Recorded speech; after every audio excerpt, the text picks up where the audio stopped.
आप सुन रहे हैं कहानी इस कदर प्यार है भाग 7। पिछले भाग में आपने सुना कि देव और कार्तिक किसी अनजान घर में जाकर कुछ सुराग मिलता है उन्हें। तो क्या हुआ आगे जानने के लिए सुनते रहें। दोनों हैरान एक दूसरे को देख रहे थे कि अचानक किसी आहट पर उनका साथ में ध्यान जाता है। अगले ही पल दोनों ने जो अपने सामने देखा उससे दोनों के पैर ही उखड़ गए। सामने एक इंस्पेक्टर के साथ 2 कांस्टेबल थे जो अपनी सख्त नज़र से उन दोनों को घूर रहे थे। इससे पहले वे कुछ पूछते या देव भी कुछ जवाब देता, कोई अतनी सी आहट उन सबका ध्यान एक ओर ले गई। अब वे उस आवाज़ पर ध्यान लगाते, उसकी दिशा का पता करते करते आगे की ओर बढ़ने लगे। आवाज़ किसी दरवाजे के पीछे से आ रही थी जिसकी ओर वे सब तेजी से बढ़ जाते हैं। वह शायद बाथरूम था। उसके बाहर ताला लगा था, लेकिन आवाज़ उसी के अंदर से आई तो पुलिस आगे बढ़कर उस तो कमज़ोर ताले को एक ही झटके में तोड़ देती है। शायद काफ़ी समय से बंद रहने से दरवाज़ा आवाज़ के साथ खुल जाता है। दरवाजे के खुलते भीषण गंध का एक भयानक भभका ऐसा आता है कि सभी अपने अपने स्थान पर भिनक पड़ते हैं। उस घर में मध्यम रोशनी थी और उस बाथरूम में उससे भी कम रोशनी थी, जिससे उसके अंदर किसी के होने का आभास तो हुआ पर दिखा कुछ भी नहीं। जिसके अंदर इंस्पेक्टर जल्दी से सबको हाथ के इशारे से पीछे करते नाक पर रुमाल रखे मोबाइल की रोशनी से अंदर देखता है। सबको वहाँ सड़ी हुई लाश का अंदेशा था, पर वहाँ तो कोई जिंदा लाश थी।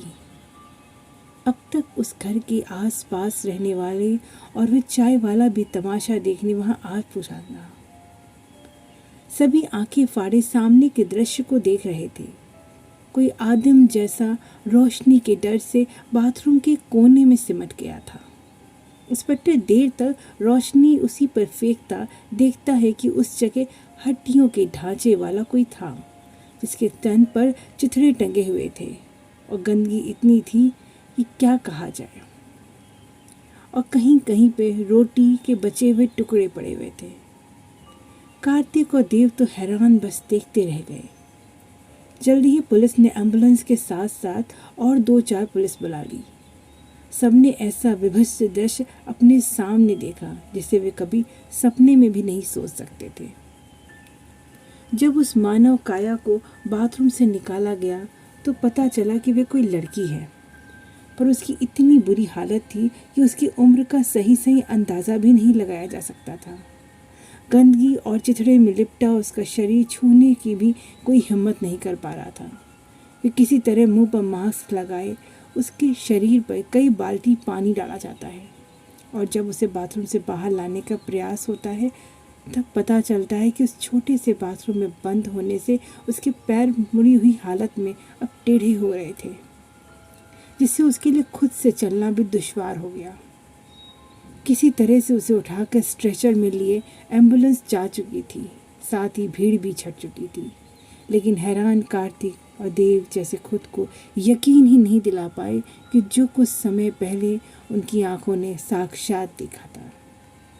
पुलिस की इंक्वायरी और देव के सुराग देने से उस अधेड़ को भी पुलिस ने जल्द ही पकड़ लिया। अब जो घटनाक्रम सबके संज्ञान में आया, जिससे पता चला कि वह उस अधेड़ की जवान लड़की है जिसे पिछले 8 महीने से उसने उस बाथरूम में बंद करके रखा था। ये सुनते देव की मुट्ठियां भिज गई। उसे इतना गुस्सा आया कि उसका बस चलता तो उस बुढ़े को वो एक तो दमदार घूंसे जमा ही देता। ये रुद्रपुर जैसे शांत इलाके के लिए एक सनसनी खबर थी। ये 3 बाय 3 फीट के बाथरूम में एक लड़की जिसे उसी के पिता ने पिछले 8 महीने से बंधक बनाकर रखा था और उसे हफ्ते में 7 रोटी देता था। जिस अमर्यादित कृत्य को एक पिता द्वारा ही अंजाम दिया गया, उसे सोचकर पूरा शहर सन्न रह गया था। उसकी हालत इतनी खराब थी कि उसे रोशनी से डर लगता, जिससे उसे एक कम रोशनी वाले वार्ड में रखकर इलाज किया जा रहा था। 8 महीनों के कुपोषण का शिकार उसका शरीर इतना निर्बल हो गया था कि वह अपनी आवाज़ लगभग खो ही चुकी थी। उस निर्दयी पिता की हर तरफ थू थू हो रही थी, तो हर तरफ देव की चर्चा कि उसकी वजह से इतना बड़ा कांड सामने आया। सब तरफ टीवी, अखबार, सब जगह यही चर्चा थी। पर देव अभी भी उलझा हुआ था, जैसे उसका अनसुलझा सवाल अभी भी वहीं टिका था। उस सधेड़ के जरिए उस लड़की की मौसी का पता चला, जिसके आते और भी बातें उजागर हुई, जिसे जान देव सख्ते में आ गया। उस लड़की का नाम ही नीमा था। तो क्या यही वो नीमा है जिसकी उसे तलाश थी, या उसी ने उसे तलाश लिया? ये सुनने के बाद देव उसे मिलने के लिए खुद को नहीं रोक पाया, पर उसकी खराब हालत के चलते देव बस दूर से ही उसे देख पाया। कांच के होल के पार निस्तेज पड़ी दुर्बल काया ही नीमा थी। अब सब कुछ धीरे धीरे उसे समझ आ गया कि उसी ने घर पर रखी सादी कॉपी के बीच बीच में ऐसा खत लिखा ताकि उसके पिता ना देख पाए, और जब उसका पिता उन कॉपी को घर से हटाए तो वो पन्ने किसी के तो हाथ लग जाए। उसी के पिता ने देव का अपहरण किया और धमकाया, पर किस द के लिए वे खत लिखे गए थे, ये प्रश्न अभी तक अनसुलझा था, जो शायद नीमा के होश में आने के बाद ही पता चलेगा। ये सोचते सहसा देव की नज़र बेड के किनारे पर लटकी उसकी कलाई पर जाती है, जहाँ सच में द अक्षर खुदा हुआ था। देव कुछ पल तक उस ओर देखता सोचता रहा, कितना प्यार था उसे किसी दा नाम से कि उसकी कलाई पर उसका नाम कुरेद लिया। घर आकर भी देव उदास बना रहा। तब माँ उसे मुख्य कमरे में लाती टीवी के सामने बैठा देती है, जहाँ कोई खबर चल रही थी। सब तरफ लोग यही चर्चा कर रहे हैं कि आखिर जन्म देने वाला पिता कैसे इतना निर्दयी हो सकता है, कैसे वे अपनी बेटी को एक कमरे में बंद करके रख सकता है। पर यह सवाल उस पिता से कहीं ज़्यादा अब समाज के कुत्सित चेहरे से भी पूछा जाएगा। तो जानिए आखिर क्यों किया एक पिता ने ऐसा। आप सबको याद होगा पिछले दिसंबर की सर्द रात का दिल्ली शहर का वो दर्दनाक वाक़या, जब निर्भया को हमने बेहद वहशी लोगों के कारण खो दिया। महज 23 साल की उम्र में जबरन उसे ये दुनिया छोड़नी पड़ी। तो क्या हुआ? इतना हंगामा देखा आपने, तो आपने बाहर हो रहा हंगामा तो देखा, पर जवान बेटी के पिता के मन के अंदर होने वाला शोर कौन देख पाया? और कैसे देखेंगे? आखिर हम तो बहुत व्यस्त जो रहते हैं। पर ये एक पिता का दर्द था, जिसके अंदर ये डर समा गया कि एक दिन उसकी बेटी को भी राह चलते कोई उठा लेगा और इसी तरह छलनी करता छोड़ देगा मरने। इसलिए उसने अपनी पत्नी के बाद जिस बेटी को बहुत नाज और प्यार से पाला, उसी की सुरक्षा के लिए उसे अपने ही घर में कैद कर दिया, ताकि न वो बाहर निकले और न उसकी इतनी निर्मम हत्या ही हो। डॉक्टर की रिपोर्ट ने बताया कि उस लड़की की उम्र भी 23 साल ही है, तो सोचना अब हमें है। रिपोर्टर अपने अंदाज में बोलती रही और परेशान देव अब और न बैठा रह सका, तो बाहर निकल गया। घर से निकलकर वह सीधा हॉस्पिटल गया, उसका हालचाल जानने। एक अजीब बेचैनी ने उसे नीमा के पास ले जाती थी बार बार, जहाँ डॉक्टर अपनी भरसक कोशिश कर रहे थे, लेकिन उस जिंदा लाश को ठीक होने में कितना समय लगेगा ये उनके लिए भी कहना मुश्किल था। उदास देव थका सा वापस जाने लगा तो कोई स्त्री उसे किनारे रोती हुई मिली। वे नीमा की मौसी थी। उन्हें देख देव का जबड़ा फिर कस गया और वह लगभग उन पर नाराज ही हो उठा। आपकी बहन के बाद उसकी बेटी कैसी और किस हालत में रह रही थी, आपने कभी पता भी करने की ज़रूरत नहीं समझी? कैसे लोग अपने में सिमटे रह सकते हैं? कहते हुए एक हिकारत भरी नज़र उस पर देव छोड़ देता है। वह भी धीरे धीरे सुबक रही थी। पता है, बड़ी भारी गलती हो गई। कभी सपने में भी नहीं सोचा था कि उस नीमा संग ऐसा होगा जिसके दिल में सबके लिए इतना प्यार हो। वो तो सड़क पर भूखा जानवर भी देख लेती तो उसे भी खाना खिलाती। उस नीमा संग क्या क्या गुजर गया इन 8 महीनों में। भूख से ज़्यादा उसे उसके अकेलेपन और उदासी ने मार दिया। देव की खोई ही आवाज़ सुन वे उसकी ओर गौर से देखती हैं। वे हैरान उसका चेहरा देखती रही। एक अजनबी लड़के के दिल में नीमा के लिए कैसे जज्बात थे। आपको पता है, उसके लिखे हुए खत मुझे चैन से बैठने नहीं देते थे, भले वे किसी द नाम के लिए लिखे गए हों। द? कुछ क्षण रुक कर वे याद करती हुई कहती हैं, उसकी कलाई में द देखा तुमने? अब देव भी भौचक उनकी ओर देखने लगा। वे वाकई जानना चाहता था कि वह कौन द नाम का शख्स है, भले उसका चोर मन किसी अन्य नाम को कतई नहीं सुनना चाहता था। अजीब लड़की थी नीलू, बिल्कुल ख्वाब में जीने वाली। खुद को ही इतना पसंद करती थी कि एक बार अपना नाम खुदवाने पहुंच गई तो वहाँ नाम कुरेद ही रहा था कि उसे इतनी हंसी आई कि थोड़ा टेढ़ा होता वरना द बन गया। फिर दर्द इतना हुआ कि उसे ठीक भी नहीं करवा पाई और अनजाना द उसकी कलाई पर खुदा बना रह गया।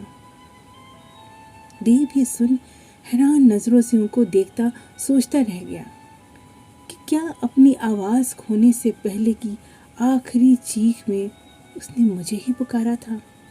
ये संयोग था या कोई ईश्वरी संदेश?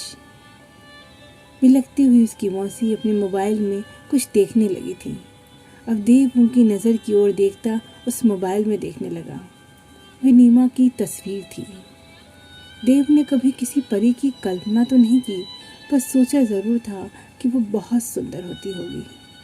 ऐसी मुस्कुराती बहार की तरह वो चेहरा दिखा, जिसे देखते देव कहीं खो सा गया। बड़ी बड़ी चमकीली मुस्कुराती हुई आंखें, गहरे भूरे बाल हवा संग अटखेली करते, मानो अभी तस्वीर से बाहर ही निकल आएगी और उसका हाथ पकड़े कहेगी, चलो मुझे दूर तक ले चलो, जहाँ हवाओं संग मैं दौड़ सकूं, नीले जल को छू सकूं। वह अपनी गहरी गहरी आंखों से मानो पूछ रही थी, क्या चलोगे क्षितिज तक मेरे साथ? खबरें जब तक सुर्खियों में होती हैं, हर किसी को सब जानना होता है, लेकिन एक बार हाशिए तक आते खबरें लोगों के संज्ञान से भी हट जाती हैं। रुद्रपुर जैसे शांत इलाके के लिए नीमा की खबर हफ्ते भर तक प्रमुख बनी रही। रिपोर्टरों से लेकर हर शख्स को सब जानना था, लेकिन जल्दी ही खबरों से नीमा हटती गई। पर देव उसका ख्याल एक पल को भी अपने मन से न हटा सका। वह बेचैनी में एक कमरे से दूसरे कमरे में टहल रहा था। इस एक हफ्ते वह कई बार हॉस्पिटल गया, लेकिन नीमा से मिल नहीं पाया। डॉक्टर कुछ बता नहीं रहे थे, बस आईसीयू में नीमा के शिफ्ट होने की खबर मिली थी। ये सुनते देव के होश ही फाख्ता हो गए। एक एक पल जैसे सांस पर सांस धरे पे बिताता हॉस्पिटल में आईसीयू के बाहर खड़ा डॉक्टर का इंतज़ार कर रहा था। बार बार नर्स अंदर जाती बाहर निकलती, पर उस सरकारी हॉस्पिटल में रुककर उसकी बात सुनने वाला कोई नहीं था। अब न पुलिस ही आती थी और न नीमा के जानने वालों में से कोई मिलने आया था। आखिरी बार वह उसकी मौसी ही यहीं मिला था और उसके बाद से वे भी कभी उसे नज़र नहीं आई। शीशे के पार बेचैनी में हाथ मलता वह इधर से उधर चक्कर काट रहा था। वक्त और लम्हा तेजी से उसकी धड़कनों की तरह धड़कता बीत रहा था। देव आवाज़ की सरगोशी से वह पलट कर देखता है। कार्तिक उसके सामने खड़ा उसे पुकार रहा था। देव, अभी घर गया तो पता चला भाई तू यहाँ है। देव उसकी बात का कोई जवाब नहीं देता, बस एक बार फिर अपनी नज़रें उस शीशे पर गड़ा देता है। भाई तू सच में बड़ा ना पुण्य का काम कर रहा है। पता चला इस लड़की को देखने को इसका रिश्तेदार भी नहीं आया। अल्लाह क्या ज़माना आ गया है। बाप जेल में, लड़की हॉस्पिटल में और किसी को कोई परवाह ही नहीं। बता अब कैसी हालत है उसकी? पता नहीं, कल से आईसीयू में रखा है। बस आखिरी बार नर्स ने बताया था कि उसे सांस लेने में तकलीफ है। और देव आगे कहता कहता रुक गया। शब्द गले में आते मानो अटक से गए। क्या सच में? अभी क्या लड़ता है, लड़की बचेगी कि नहीं? कार्तिक चौंकता उसकी ओर देखता है तो देव सांस रोके सन्ने देखता रह गया था। भाई तू चिंता न कर, तूने उसके लिए बहुत कर लिया कौन करता है इतना, वो भी एक अनजान लड़की के लिए। अब जो होगा अच्छे के लिए होगा। भाई मेरी बात मान, अब तू चल यहाँ से, तुझे परेशान देखना मुझे बिल्कुल अच्छा नहीं लग रहा। कहता हुआ कार्तिक सच में उसका हाथ खींचता उसे वहाँ से ले जाने लगता है। देव भी किसी बुत सा उसके साथ चला जा रहा था, जैसे विरोध करने का चेतन भाव उसमें बचा ही ना हो। क्या सच में नीमा को वह फिर कभी नहीं देख पाएगा? क्या वह भी आंखें खोले उसे नहीं देख पाएगी? क्या वक्त इतनी भी उन्हें मोहलत नहीं देगा कि वे एक किसी लम्हे में एक दूसरे के सामने आ सके? समय इतना बेरहम हो जाएगा कि वह अपने सपनों के साथ अपनी आंखें सदा के लिए मूंद लेगी। नहीं, उसका हृदय जैसे चित्कार उठा, पर निस्तेज शरीर कोई प्रतिक्रिया न कर सका। कार्तिक उसे लिए गलियारे से निकल ही रहा था कि कोई भगदड़ सी मच गई, जिससे दोनों ठहर कर उस ओर देखने लगे। क्या हुआ होगा आगे? क्या नीमा सच में देव की जिंदगी से चली जाएगी या देव उसे बचा सकेगा? जानने के लिए सुनते रहें इस कदर प्यार है का अगला भाग। धन्यवाद।